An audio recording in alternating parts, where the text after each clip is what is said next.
Bonjour mes bien-aimés, il se fait tard pour certains et tôt pour d'autres. Nous sommes le 8 janvier 2022. Il est exactement près de 2 heures du matin. Et je fais ce partage parce que c'est le Seigneur qui m'a permis de me réveiller. J'aime beaucoup lorsque je suis en vacances et j'aime beaucoup lorsque je suis en week-end. Parce que pendant les week-ends, je peux faire des vidéos à toute heure. L'heure m'importe peu parce que demain samedi, on va dire nous sommes déjà samedi. Comme demain je ne travaille pas, je peux faire des vidéos à n'importe quelle heure. En fait, je voulais continuer à vous dire ce que le Seigneur m'a montré ces dernières 24 heures. Bonjour à Souria Gervaise. Bonjour. Que le Seigneur te fasse du bien, Souria Vergès. J'aimerais continuer à vous dire ce que le Seigneur m'a montré. C'est vrai que j'ai pas encore retrouvé le papier que j'avais égaré. Mais je vais vous dire certaines choses sur la base de ce que j'ai retenu. Et je sais que le Seigneur va me le rappeler. Avant que je ne vous en parle, merci Seigneur parce qu'il me rappelle certaines choses. La semaine dernière, le Seigneur m'a parlé d'une dame. Une dame chrétienne. Je vais essayer de donner des détails pour que cette femme se retrouve. Tu es chrétienne. Tu vas à l'église et tu es mariée. Tu te débrouilles dans la vie. Ah, chez vous, il est vendredi 21h. Chez moi, il est samedi, il est déjà 2h du matin. Nous n'avons pas la même horaire. Raison pour laquelle nous devons toujours être prêts. Le jour où Jésus reviendra, dans certains pays, il sera jour. Dans certains pays, il fera nuit.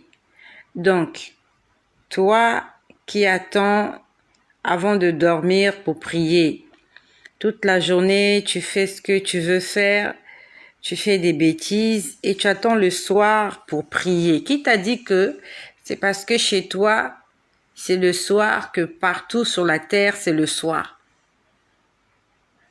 Il y a quelqu'un quelque part, c'est le soir chez lui. Lui, il va faire sa prière avant de dormir. Et juste après sa prière, Jésus reviendra. Et toi, chez toi, il sera midi, pendant que tu seras en train de déjeuner avec tes potes, avec tes copains, avec tes copines.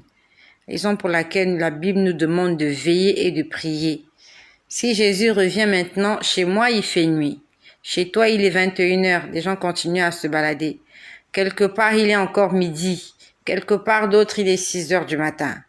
Donc, le décalage horaire ne doit pas faire en sorte que nous ne soyons pas prêts. Chez toi, il fait nuit. Chez l'autre, il fait jour. Les gens ont souvent l'habitude de s'imaginer que Jésus ne viendra que la nuit pendant que les gens dorment. Ah, mais Jésus, il viendra pendant que les gens dorment. Parce que dans Matthieu 24, on dit que dans le milieu de la nuit, une voix se fit entendre disant « Réveillez-vous, l'époux arrive ». Chez toi, il fera nuit, mais chez quelqu'un d'autre, il fera jour. Chez quelqu'un d'autre, il fera jour, chez toi, il fera nuit. Non, chez toi, il fera jour, chez quelqu'un d'autre, il fera nuit. Donc, nous devons toujours être prêts. Le Seigneur m'a donné une force extraordinaire de venir tout le temps faire des partages. Donc, le Seigneur m'a parlé d'une femme la semaine dernière. Je voulais pas en parler, mais il me l'a rappelé quand j'ai commencé la vidéo. Tu es une femme, tu te débrouilles, tu es battante. Tu es une femme d'affaires, tu es une businesswoman. Donc, j'aimerais envoyer le message à cette bien-aimée. Ton mari ne participe pas au foyer. Il ne participe pas. Quand je dis qu'il ne participe pas, en fait, il travaille pas. Et il fait aucun effort. Et ça va très mal dans votre couple par rapport à cette situation. Et je sais que tu es en train de te battre par tes propres forces, par tes propres moyens, pour essayer de joindre les deux bouts du mois. À la limite, on va dire que tu as écarté ton mari et tu t'es concentré seul. C'est vrai, la Bible nous dit, la femme sage bâtit sa maison, il faut se battre. Mais la différence qu'il y a avec toi, c'est que, en fait, j'étais même pas en train de prier pour toi. J'étais même pas en train de prier pour toi et le Seigneur a commencé à me parler de toi. Tu veux travailler seul parce que ton mari n'est pas très motivé. C'est le genre d'homme, il a pris l'habitude que sa femme fasse tout à la maison. Il y a des hommes comme ça. Il sait pas bouger, il bouge pas parce que madame est battante, elle fait tout. C'est elle qui ramène tout à la maison. Quand le Seigneur était en train de me parler de ta vie, il m'a dit une chose. Il m'a dit l'unanimité, quelque chose de ce genre. En fait, ce qu'il m'a dit, il voulait dire que si tu veux réussir, vous devez travailler ensemble. Ça ne concerne pas toutes les femmes. Ça concerne une femme. Ton mari n'a pas de travail. Toi, tu es commerçante, tu te bats. Là où vous vivez, c'est chez toi. C'est pas chez lui. Mais c'est ton mari, vous êtes mariés officiellement, légalement. Et le fait qu'il ne travaille pas est à l'origine de plusieurs désaccords dans votre couple. Et tu as envie de faire seul. Tu te bats seul. Mais le Seigneur veut que tu associes ton mari à ce que tu fais. Parce que ce jour-là, c'était la semaine dernière, j'avais oublié de faire ce partage. Ce jour-là, quand je vous voyais, le Seigneur m'a dit que la réussite est dans l'unité. Voilà, c'était ça. On disait, la réussite est dans l'unité. Donc le Seigneur veut que tu associes ton mari à ce que tu fais. Il y a une chose. Est-ce que tu l'as associé? Si tu l'as associé et qu'il n'a pas branché, ce n'est pas de ta faute. Mais si tu es en train de travailler seul sans l'associer, le Seigneur demande que tu l'associes.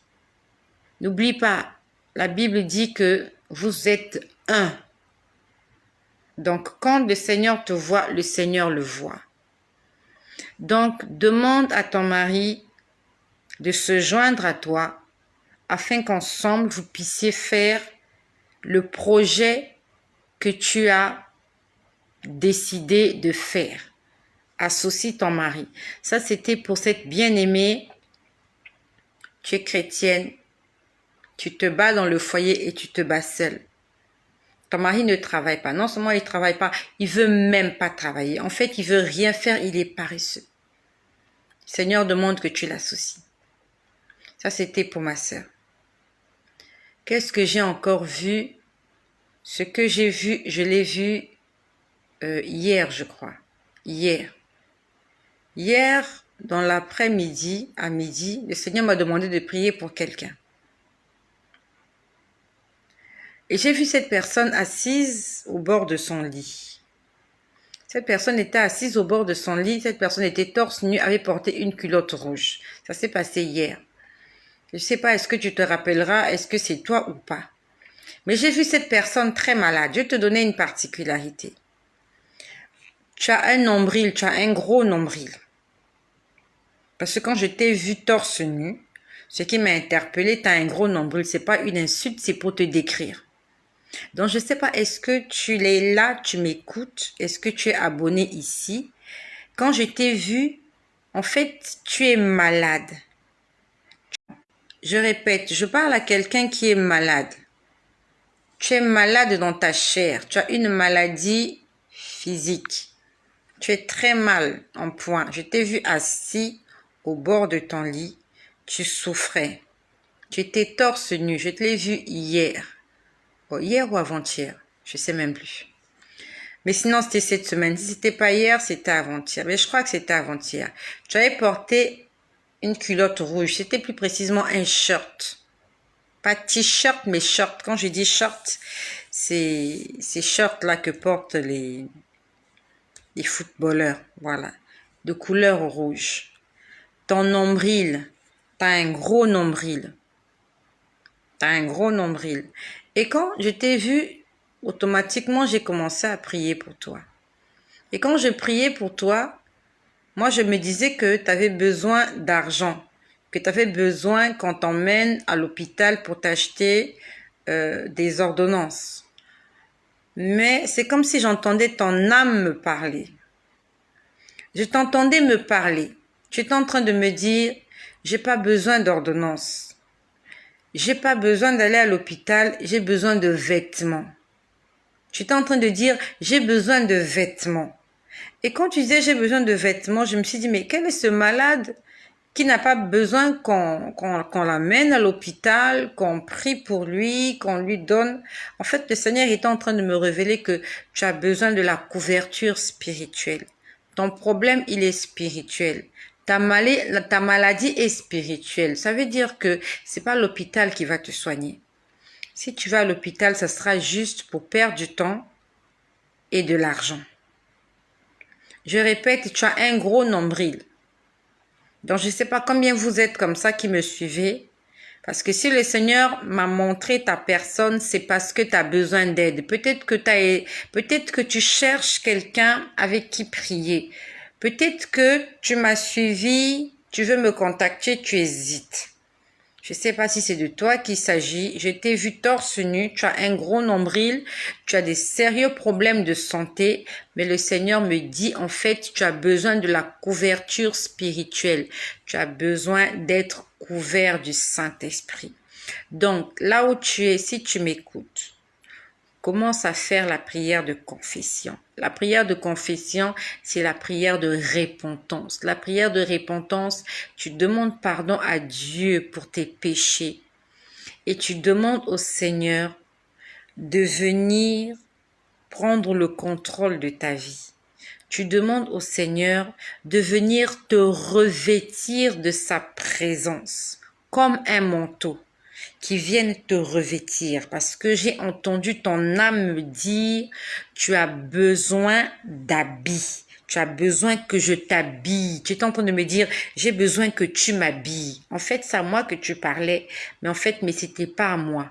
Le Seigneur est en train de me donner une directive que s'il faut que je prie pour toi, tu as besoin du Saint-Esprit, tu as besoin de la couverture spirituelle. Ça, c'est une personne. J'aimerais m'adresser à une autre personne. Ça, ce que je vais dire là, je l'ai vu ce midi. J'ai vu une femme, tu es très malade. Tu es très malade et je t'ai vu aller consulter des tradipraticiens.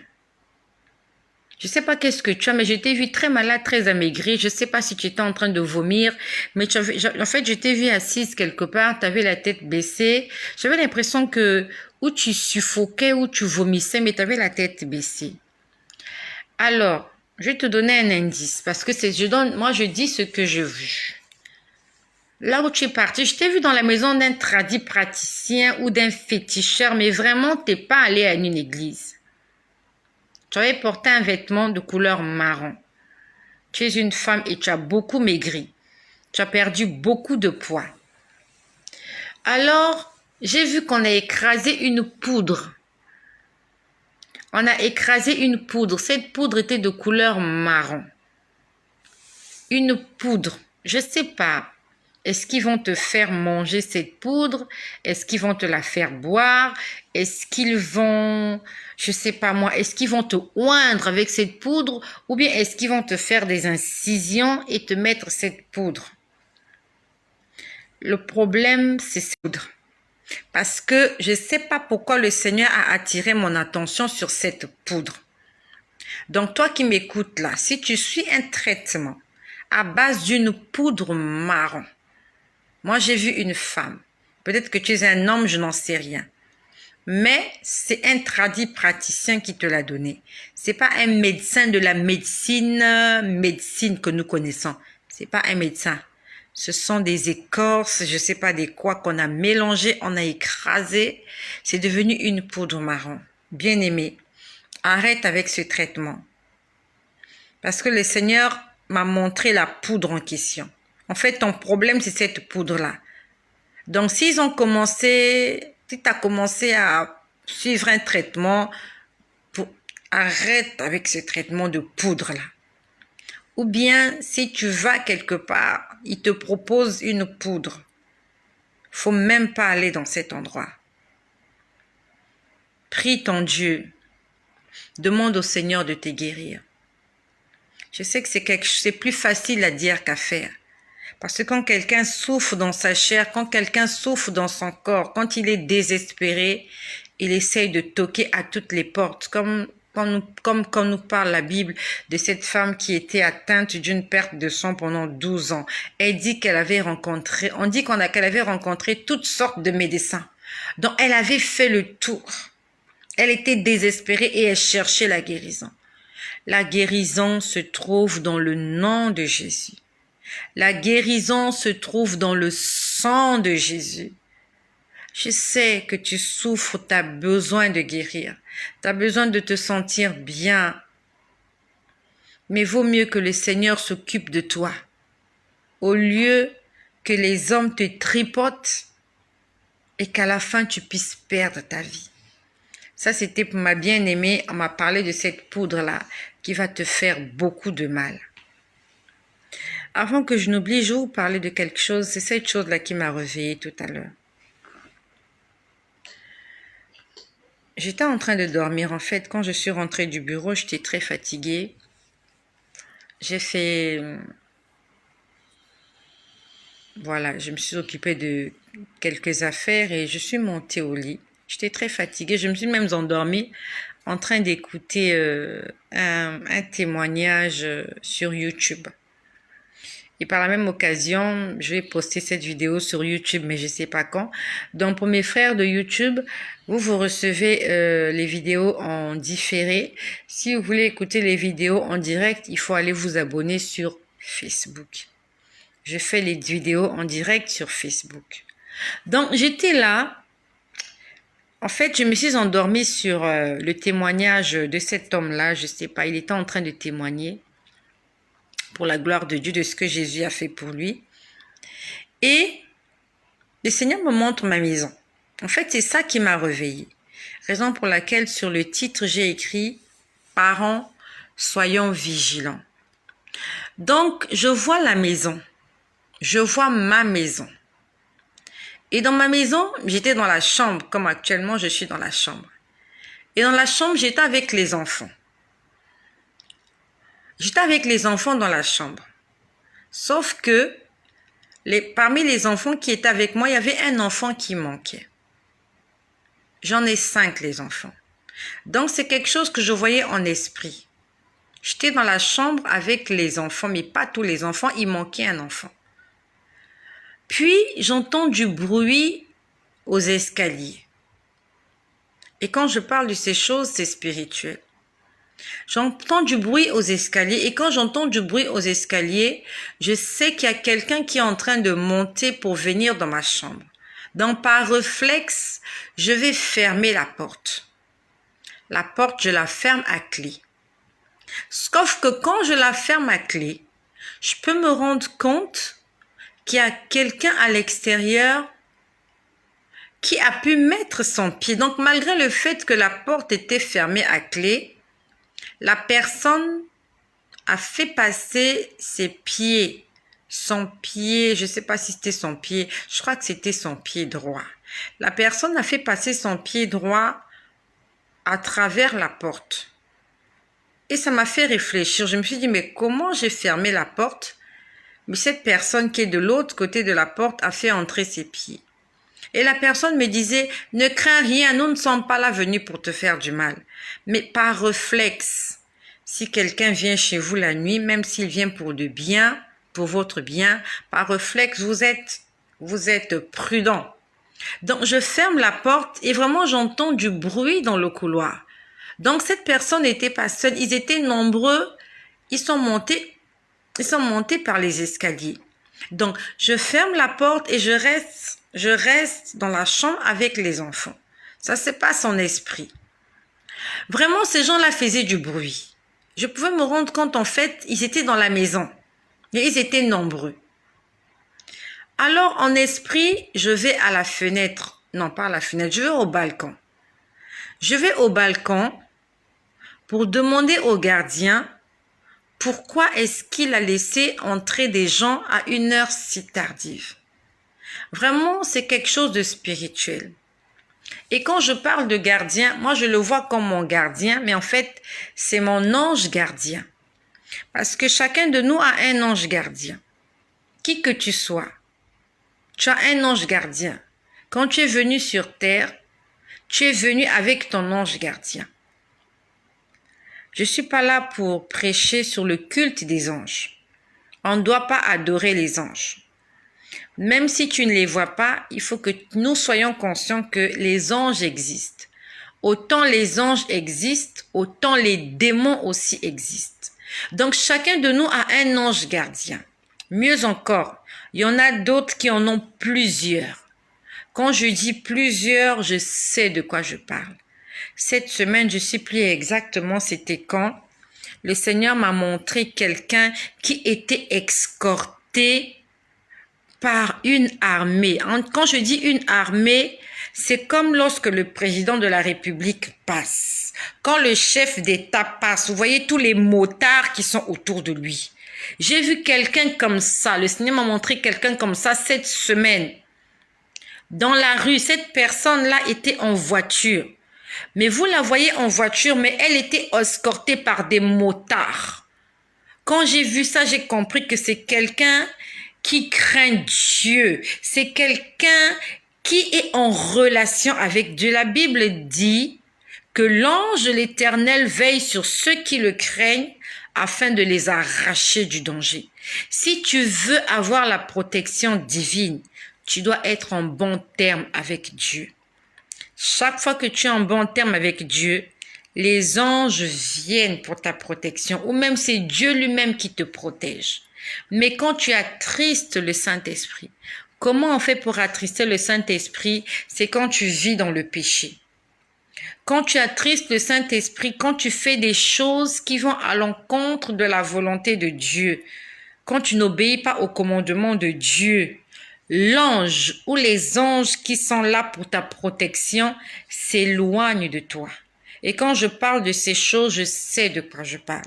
Quelque temps plus tard, après ma conversion, je vous ai dit, pour ceux qui ont écouté mon témoignage, je voyais des anges m'accompagner. Les anges en question, je les ai vus la première fois quand ils sont entrés dans cette pièce. J'étais assise sur la chaise qui est juste là. Je crois que je vous l'ai déjà parlé. Il y a une chaise qui est juste là. J'étais assise là et ce jour-là, ils étaient deux.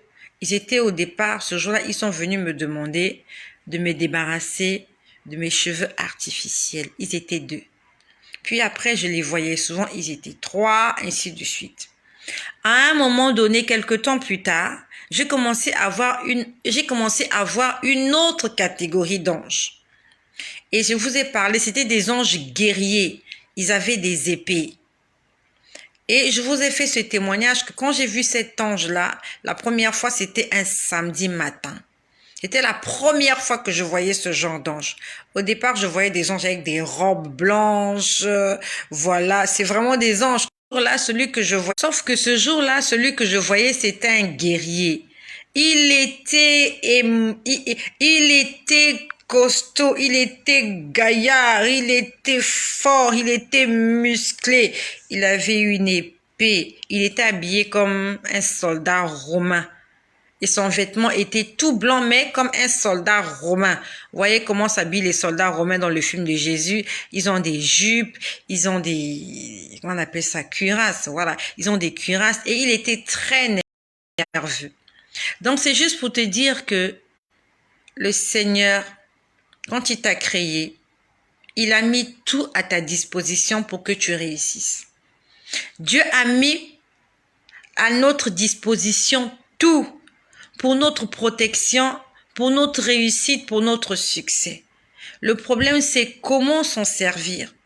Chaque fois que nous attristons le Saint-Esprit, l'ange que Dieu a délégué pour être là à côté de toi, et cet ange-là, il reste à côté de toi depuis le jour où tu es sorti du ventre de ta mère. Sa mission, c'est de t'accompagner jusqu'à ton dernier jour. Et c'est cet ange-là quand tu meurs. Si tu meurs dans le Seigneur, c'est lui qui te prend et qui te ramène à la maison. Donc, il est venu avec toi. Et le jour où tu t'en vas, il te ramène à la maison. C'est ça sa mission. Mais si tu meurs sans le Seigneur, le jour où tu meurs, en fait, il est à distance. En fait, il n'est jamais trop loin. Quand tu pèches, il s'écarte.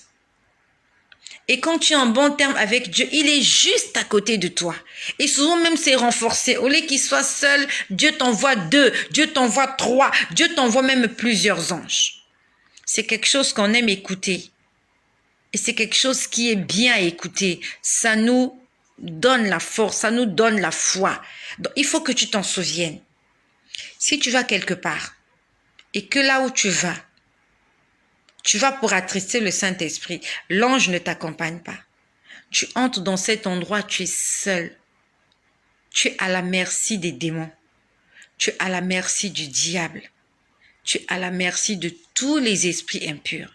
Mais quand tu fais la volonté de Dieu, quand tu fais des choses que Dieu aime, ton ange gardien est là. Que tu en sois conscient ou pas, il est là. Donc tout à l'heure, en esprit, je sors au balcon et je suis en train de parler au gardien. Donc moi, je le vois comme mon gardien, mais en fait, c'était mon ange gardien. Je lui pose la question de savoir comment il a laissé des gens entrer chez moi à une heure tardive. Et pendant que je lui parle, je me rends compte que il connaît les gens qui sont entrés chez moi. Je te parle des choses spirituelles. C'est quelque chose qui se passe dans le spirituel et Dieu peut me le montrer. Ça veut dire que si tu es dans la maison, toi, tu verras pas ça parce que c'est spirituel, c'est pas charnel. Ce sont pas des êtres humains qui sont venus défoncer ma porte, qui sont entrés. Ce sont des esprits qui sont venus chez moi. Et moi, je les vois sous forme d'hommes, comme un homme, comme un être humain, sauf que ce sont des esprits. Donc, je vais au balcon, je demande à mon ange, pourquoi t'as laissé entrer les gens à cette heure-ci? Et je me rends compte que, apparemment, ils se connaissent. Donc, pendant que je parlais à mon ange gardien, je vois que parmi les gens qui sont venus chez moi, ils étaient nombreux. Ils sont en train on va dire qu'ils étaient en train de plaisanter avec mon gardien. Ça m'a tiqué. Je me suis dit, mais comment mon gardien peut plaisanter avec des inconnus dans ma maison à une heure tardive? Et je vois ces gens-là. Moi, je les voyais comme des gens, mais c'était des esprits. Je vois ces gens-là, je vois parmi ces gens, je vois qu'il y a un qui a pris ma guitare. Pourtant, ma guitare est juste là. Ma guitare, elle est là dans la chambre. Je n'ai pas laissé entrer ces gens-là dans ma chambre. Mais je vois que l'un d'eux avait ma guitare. Pourtant, ma guitare est dans ma chambre. Quand je le vois avec ma guitare, il a la guitare en main et il est en train de jouer à la guitare, il est en train de chanter. Et il est en train de chanter des chansons, des louanges. Je me suis dit, mais il a eu ma guitare où? Comment il a fait pour avoir ma guitare? Pourtant, ma guitare est dans ma chambre. Si ma guitare était au salon, j'aurais compris que c'est quand ils sont entrés qu'il a pris ma guitare. Mais je l'ai vu avec ma guitare. Et je vois un autre esprit. Moi, je les vois sous forme d'esprit humain. Je vois un autre esprit avec mon synthé. Le synthé, c'est le piano. Alors, le synthé était resté dans la voiture. Quand je suis rentrée ce soir, le synthé était dans la voiture. J'étais tellement fatiguée, je n'ai pas fait entrer le synthé dans la maison. Donc, je vois, il y a un qui a ma guitare, il y a un qui a mon synthé. Et ils sont en train de jouer de la musique. Quand je vois ça, je commence à réfléchir. Je me dis, mais qu'est-ce qui se passe? Des inconnus sont venus chez moi. Ils ont essayé d'entrer dans ma chambre. J'ai fermé la chambre à clé, mais quand même, ils ont pu prendre ma guitare et ils sont en train de jouer avec la guitare. Franchement, je me mets à réfléchir pour comprendre ce qui se passe, mais la porte est fermée à clé. Puis après, j'entends encore du bruit au couloir. Il y avait en fait, dans la parcelle, il y avait des gens dans la parcelle. Je te parle de quelque chose qui se passe, on est quoi? Là, il est quoi? Il est 2 heures du matin. Ça se passe un peu avant minuit. J'entends du mouvement dans ma maison. Je sais qu'il y avait des gens chez moi. Je pouvais les voir, sauf que je ne les connais pas. Donc, en esprit, ils ont mis des nattes dans mon couloir. C'est comme s'ils étaient venus pour une veillée de prière. Vous voyez, il y a des veillées de prière, on va beaucoup plus chez nos frères africains, on va avec des nattes. Et les gens mettent les nattes à même le sol, et au lieu que ce soit une veillée mortière, en fait, c'est une veillée de prière. Et ils sont venus veiller. Et moi, ce qui m'interpelle, c'est que je ne connais pas ces gens. Et je répète que ça se passe en esprit. Et alors, il y a quelqu'un à la porte qui se met à me parler. La personne me dit, viens voir ce qu'on est en train de faire à ton enfant. Je répète, ça se passe en esprit. Pendant que je suis allongée sur le lit, je suis en train de voir tout ça. En esprit, je sors de la chambre. La personne qui m'a parlé avait une voix rassurante. En fait, avait une voix rassurante à tel point que j'ai ouvert la porte en esprit, je suis sortie. Et c'est quand je sors que je vois tous ces gens-là dans mon couloir. Il y avait vraiment du monde dans le couloir. Et vous sentez qu'il y a des gens dans la maison parce que vous entendez des gens parler. J'entendais des gens parler. Pas faire du boucan, pas faire du tapage, mais c'est comme si vous avez reçu des visiteurs chez vous et vous savez qu'il y a des visiteurs chez vous. Et quand je sors, je vois mon enfant. Je répète que quand j'ai fermé la porte, les enfants étaient dans la chambre avec moi, sauf un enfant. Et quand je sors, je vois l'enfant au couloir. Je vois l'enfant au couloir et parmi les gens qui étaient venus chez moi, ça s'est passé cette nuit.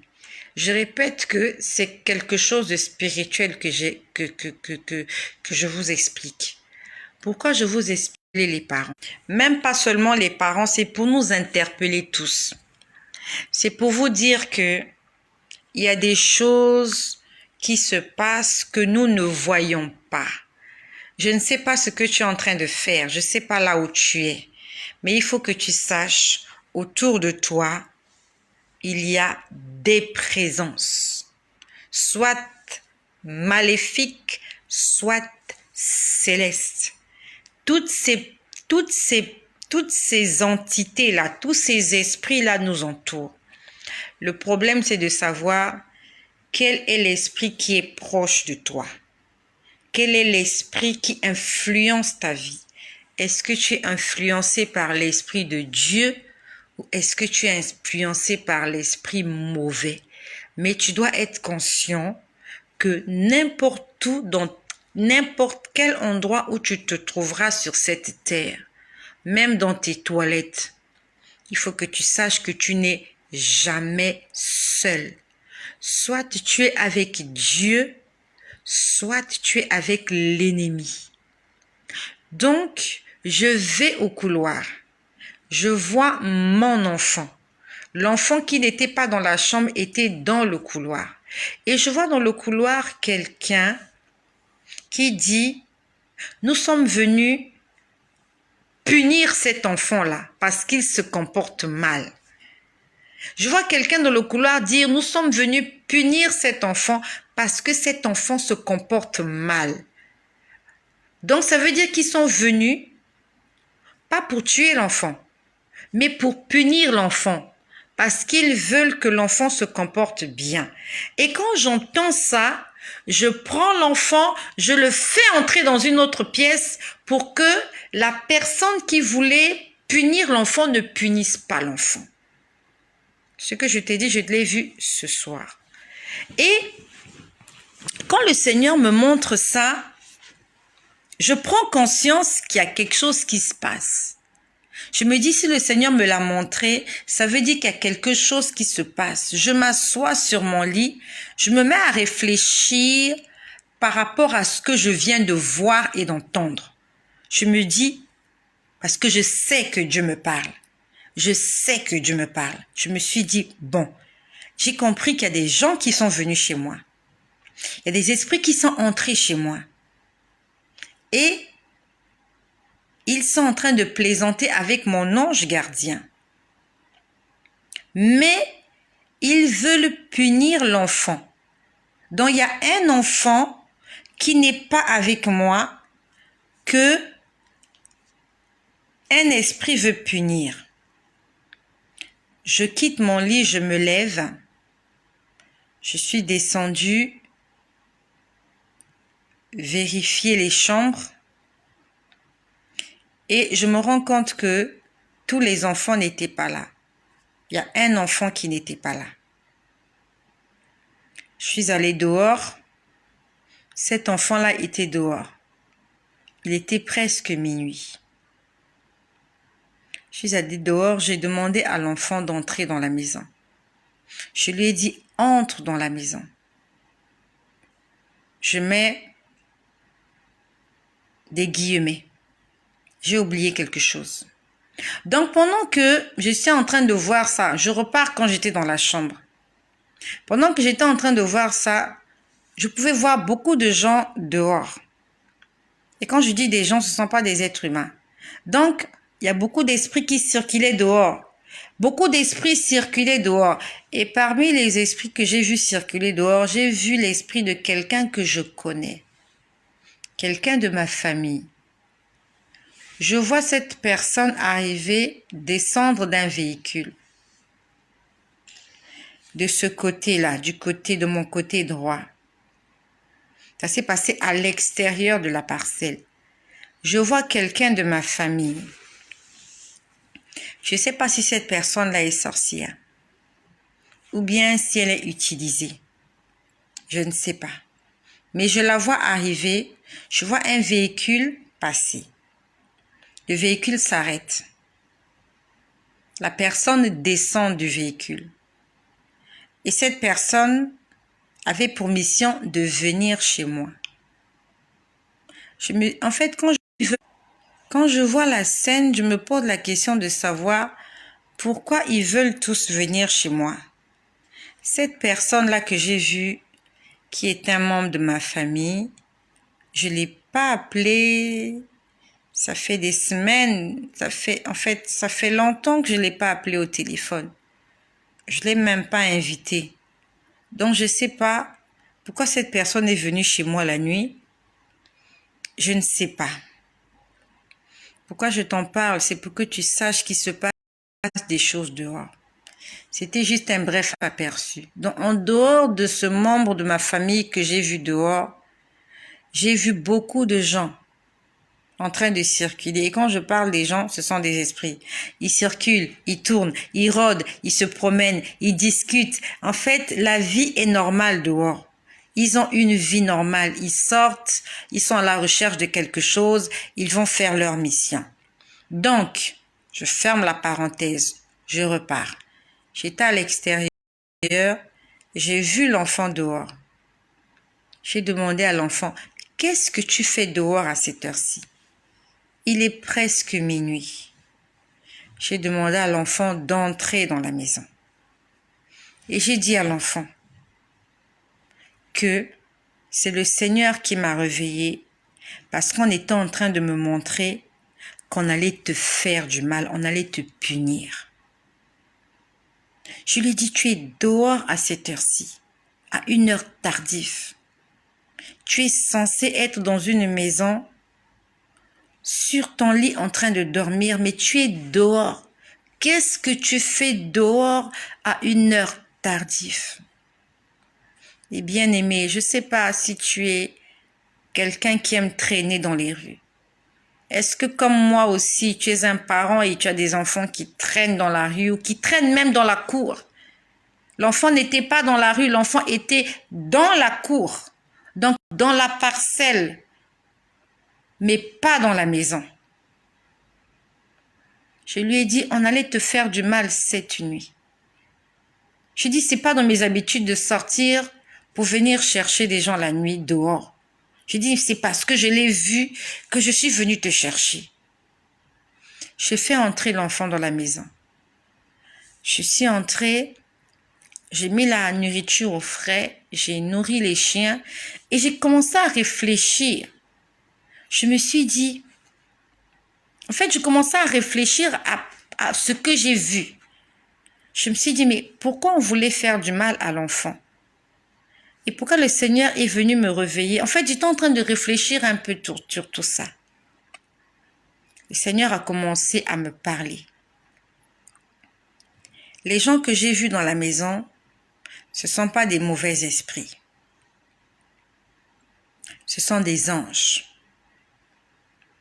Ce soir, Dieu a envoyé des anges chez moi à la maison. Ils étaient nombreux. Et je les voyais discuter avec mon ange gardien. Ça veut dire qu'en fait, un ange ne peut pas causer avec un démon. Un ange ne peut pas discuter. Un ange ne collabore pas avec un démon. Donc c'est maintenant après le Seigneur est en train de m'expliquer que les gens que tu as vus, en fait, ce sont des anges qui sont venus chez toi, veiller chez toi cette nuit. Parce que moi, j'avais l'impression, ils sont venus avec des nattes. C'est comme des gens qui sont partis à la veille de prière. Et je les entendais murmurer, chuchoter, rigoler. C'était pas méchant. Et je vous ai dit, ils avaient ma guitare. Donc, il y a un qui a pris ma guitare. Il y a l'autre qui a pris mon synthé. Si les anges chantent, à combien plus forte raison toi et moi? Ma guitare était posée juste là. Mais moi, j'étais allongée sur le lit. Mon synthé était dans la voiture. Mais eux, ils sont allés prendre et le synthé et la guitare parce qu'ils devaient chanter. Ils devaient chanter pour qui? Pas pour moi. Ils devaient chanter pour le Seigneur, notre Dieu. Et ils sont venus veiller. Je ne sais pas pourquoi le Seigneur les a envoyés veiller sur moi. Je ne sais pas. Je ne connais pas les plans de mes adversaires. Je ne sais pas qu'est-ce qu'ils ont prévu contre moi, contre ma... Je n'en sais rien. Je ne sais pas qu'est-ce qu'ils ont prévu contre moi cette nuit. Mais le Seigneur m'a montré que les anges qui sont chez moi ont été renforcés par une autre équipe d'anges. Et je lui ai posé la question. Pourquoi est-ce qu'il voulait faire du mal à l'enfant? Pourquoi il y a un d'eux qui voulait punir l'enfant? En fait, cet enfant se comporte mal. Je suis sa maman. Je sais que l'enfant se comporte mal. Et l'ange qui est venu, en fait, il voulait donner une correction à l'enfant, pas pour faire souffrir l'enfant, mais pour amener l'enfant à la raison. Ce que je te dis, c'est mon témoignage, c'est ce que je vis, c'est mon vécu. Nous avons appris que les anges viennent pour nous faire du bien, oui. Mais là, il y avait un ange qui était venu pour bousculer un peu l'enfant. Je ne sais pas qu'est-ce qui allait se passer dans le plan physique après qu'il ait bousculé. Je l'ai vu avec quelque chose. Qu'est-ce qu'il voulait faire? On dirait que c'était un seau d'eau. On dirait qu'il voulait renverser l'enfant à un seau d'eau. Quelque chose comme ça. Ou une chic, je ne sais pas, je ne me rappelle plus trop, mais il était en train de dire, cet enfant-là, je vais le taper cet enfant-là. Parce que, en fait, c'est comme un parent qui veut punir un enfant parce qu'il veut que l'enfant change. Et je voyais Et j'ai pris l'enfant, je l'ai mis dans une autre pièce. Ça s'est passé en esprit. Moi, je ne savais pas que l'enfant était dehors. Non, en fait, le Seigneur était en train de m'apprendre. Cet ange-là, en fait, il voulait punir l'enfant. Je ne sais pas comment ça allait se manifester. Est-ce que ça allait être une maladie? Est-ce que ça allait être une fièvre? Est-ce que ça allait être des maux de tête? Mais pour que l'enfant revienne à la maison. Non, revienne à la raison. Il était dehors. Peut-être qu'il allait avoir un coup de froid. En fait, vraiment, c'est comme s'il voulait que l'enfant regrette le fait qu'il était dehors. Plusieurs personnes vont faire des commentaires. Moi, je ne suis pas un ange de Dieu. Moi, je suis une servante du Seigneur. Et le Seigneur m'a fait grâce que je vois certaines choses. Et par rapport à ce que je vois, je peux comprendre, en tirer des leçons et exhorter mes frères. Pour ceux qui ont suivi mon témoignage, ma vie a commencé un soir. J'ai vu des anges, ils voulaient me fouetter. Ils avaient un fouet. Parce que ça faisait déjà un moment que j'entendais la voix me demander de me débarrasser de mes parures extérieures. Je ne voulais pas obéir. Raison pour laquelle ce soir-là, j'ai vu 2 anges. Et parmi les 2 anges, il y avait un qui s'approchait vers moi avec un fouet. C'était un petit fouet de couleur noire. Il m'avait pas fouetté, mais il m'avait effrayé. Et c'est ça qui m'avait poussé à prendre la décision d'abandonner avec les faux cheveux, avec les cheveux artificiels. Pourquoi j'en parle? Pour qu'on en tire une leçon. Dieu peut envoyer un ange pour te réprimander. Dieu peut envoyer un ange pour te bousculer et te ramener à la raison. On ne connaît pas beaucoup d'histoires comme ça, des anges qui sont venus frapper des gens. Mais moi, l'histoire dont je me rappelle, c'est l'histoire de Jacob. Je suis en train actuellement de lire Genèse et on parle de Jacob. On dit que Jacob s'est battu avec l'ange de l'Éternel et que l'ange de l'Éternel lui a déhanché la hanche. Il est sorti de cette bataille, de ce combat avec une malformation. Qu'est-ce qu'il avait fait de mauvais? Je ne sais pas. Quand on lit l'histoire, Jacob n'avait rien fait de mauvais. Dieu lui avait demandé de quitter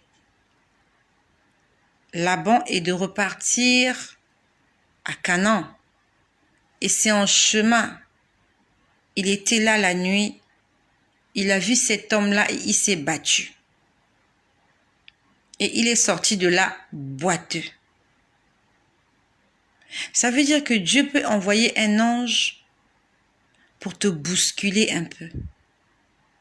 Nous allons en tirer une exhortation, un partage. Je n'ai pas, là personnellement, je n'ai pas de verset biblique qui accompagne ce que je dis.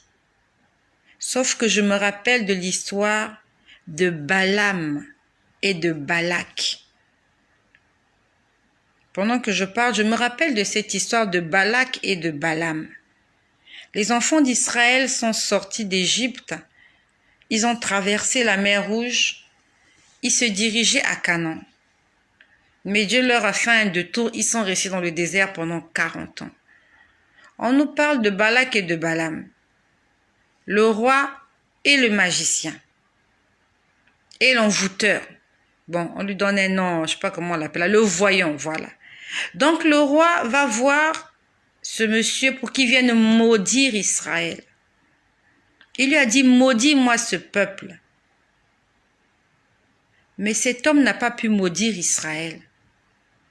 Quelque part, on nous dit qu'il s'est levé un matin, il partait pour maudire Israël. il était sur son âne. Mais l'âne ne voulait plus obéir à cet homme-là. Et l'âne a commencé à parler. Pourquoi l'âne a commencé à parler? Parce que l'âne voyait un ange qui était en train de bloquer le passage, qui les empêchait d'avancer pour aller maudire Israël. Cet enfant me brise le cœur par son comportement.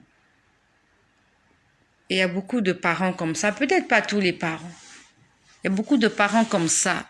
Quand il reste tranquille, il a le cœur brisé par rapport au comportement d'un enfant ou de plusieurs enfants. Il y a des couples, il y a des conjoints. Tu restes tranquille, tu n'es pas content du comportement de ton épouse. Tu n'es pas content du comportement de ton époux. Et cette personne est peut-être une occasion de chute pour toi. Balak et Balaam allaient maudire. Ça veut dire qu'ils voulaient le mal d'Israël. Et un enfant désobéissant brise le cœur de son parent. Quand le parent est tranquille, il a mal au cœur. Ça fait mal au cœur quand tu as un enfant qui est en train de se dérouter. Et à ce moment-là, Dieu peut envoyer un ange. Pas pour tuer, pas pour égorger, pas pour détruire comme Jean 10, mais pour ramener certaines personnes à la raison. Pourquoi j'en parle? Quand quelque chose nous arrive, nous avons toujours tendance à penser que c'est le diable, ce sont les démons, ce sont les esprits impurs. Nous allons essayer de tirer quelque chose d'autre de ce partage. Je ne sais pas qu'est-ce qu'il voulait faire à l'enfant. Je ne sais pas. Mais sûrement, si je n'étais pas intervenue, quelque chose allait sûrement se passer. Peut-être pas quelque chose de grave ou de fâcheux, mais quelque chose qui allait faire regretter à l'enfant pourquoi cet enfant traîne dans les rues. Pourquoi cet enfant est désobéissant. Pourquoi cet enfant est vraiment, en fait, ne réjouit pas mon cœur. Je ne sais pas. Mais par rapport à ça, je suis en train de comprendre que il y a certaines choses qui peuvent arriver. Quand elles arrivent, c'est pas la peine d'accuser d'abord le diable. Demandons au Seigneur de nous donner la directive. Seigneur, cette chose est arrivée. Pourquoi elle est arrivée? Et qui en est l'origine? Si c'est Dieu qui a envoyé un ange pour le faire, ça veut dire qu'il faut demander pardon au Seigneur et prendre la décision de changer. Parce que c'est l'ange de la correction. Cet ange est venu pour te donner une correction pour que tu changes. Si tu n'as pas le discernement, tu vas commencer à chasser les démons. Tu vas commencer à chasser les esprits impurs alors qu'il n'est pas question d'esprits impurs. Il est question de se confesser et de changer. Je ne savais pas qu'il y avait un ministère des anges comme ça qui viennent pour la correction. Non, je savais, mais je n'étais pas encore très consciente.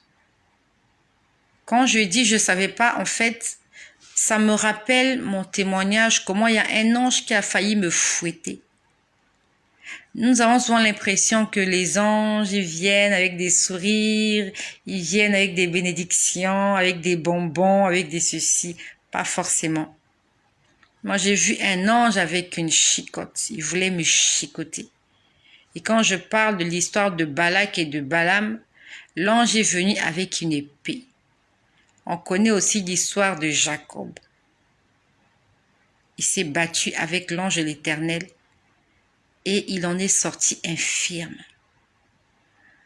Que le Seigneur nous donne la sagesse. Là maintenant, par rapport à ce qui est arrivé, s'il y a quelque chose à la maison concernant les enfants, Nous allons d'abord commencer par une prière de confession. On va demander pardon au Seigneur parce que peut-être qu'on a fait des choses que Dieu n'a pas aimées.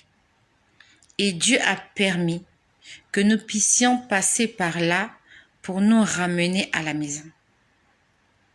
Les chrétiens ont pris l'habitude, quand ça ne va pas, on chasse les démons. On chasse, on crie, on chasse, on crie. Peut-être que c'est pas là le problème. C'est pas le démon qu'il faut chasser. C'est pas l'esprit impur. C'est toi qui dois changer. Tu dois te confesser et tu dois changer. Voilà la leçon que j'ai tirée ce soir par rapport à ce que j'ai vu. Les anges sont venus à la maison, mais j'ai vu un qui était très énervé, qui était très fâché. Parce que cet enfant me fait de la peine. Cet enfant me fait beaucoup de peine. Et cet ange-là est venu avec une mission. Et j'ai dit ça à l'enfant, j'étais en train de voir qu'on allait te fouiller, on allait te faire quelque chose de mauvais. Et il y a quelqu'un qui m'a dit, sors, va prendre l'enfant, fais-le entrer dans la maison. Mes parents, chers parents, soyons vigilants. Parlons de Jésus à nos enfants. Invitons-les dans des moments d'intimité, de prière. Faisons de notre maison un cocon spirituel.